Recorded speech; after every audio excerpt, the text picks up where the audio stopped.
Bonjour à toutes et à tous, je suis très heureuse de pouvoir dire quelques mots à l'occasion de cette conférence de presse Next Gen, aux côtés de personnalités que je connais assez pour savoir combien elles incarnent l'entreprise de la nouvelle génération, au-delà des mots, en actes. Je pense évidemment à Pascal Demurger, mais aussi à l'ami Pierre Dubuc.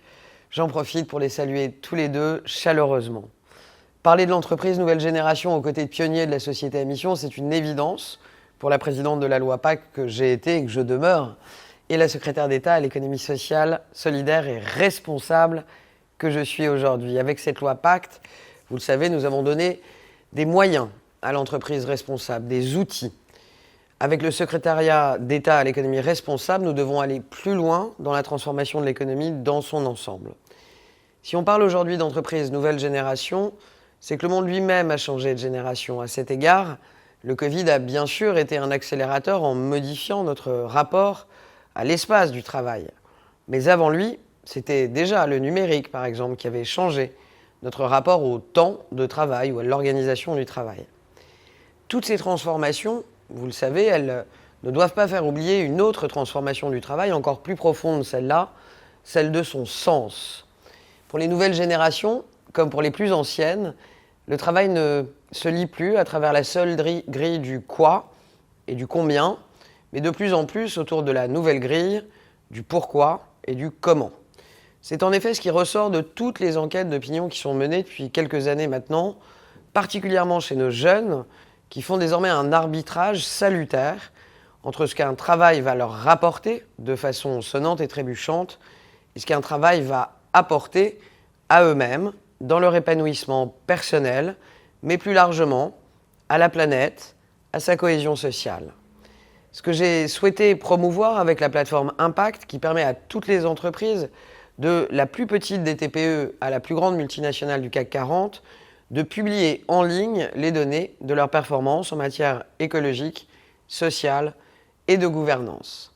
Ce sont 47 indicateurs très simples, quantitatifs, qui permettent à l'entreprise soit de se positionner, soit de se poser la question. Je ne connais pas mon bilan carbone. Pourquoi? Comment est-ce possible?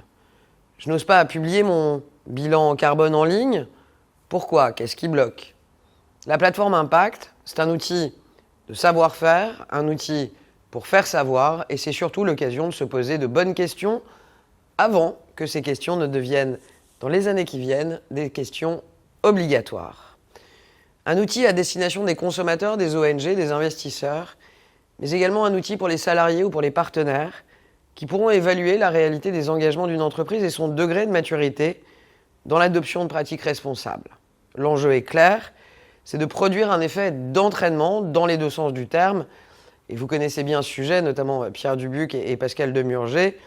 Il faut qu'au-delà des pionniers que vous êtes, et je ne vous en remercierai jamais assez, nous enclenchions ensemble une dynamique. Créer cette dynamique, créer un échauffement également, faire en sorte que toutes les entreprises qui devront bientôt, de façon obligatoire dans le cadre de la directive CSRD, faire la transparence sur leur impact en matière écologique, sociale et de gouvernance, avoir un lieu pour s'échauffer, pour s'entraîner, un lieu pour se poser des questions, un lieu parfois pour faire des erreurs, un lieu pour partager son expérience, ses retours d'expérience, son expertise avec d'autres entreprises des mêmes secteurs, de même taille ou d'autres entreprises que celles de son écosystème. Parce que vous le savez, derrière cette législation CSRD, c'est en fait tout le rôle de l'entreprise qu'il nous faut repenser.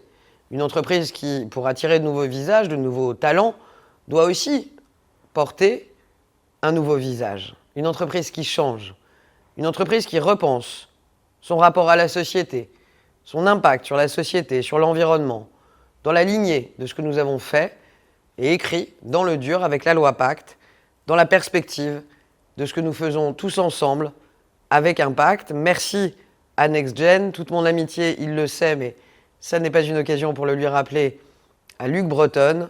Merci à toutes et tous pour votre engagement sans faille. Il m'est très précieux et comptez sur le mien, ça va de soi. Très belle journée à vous.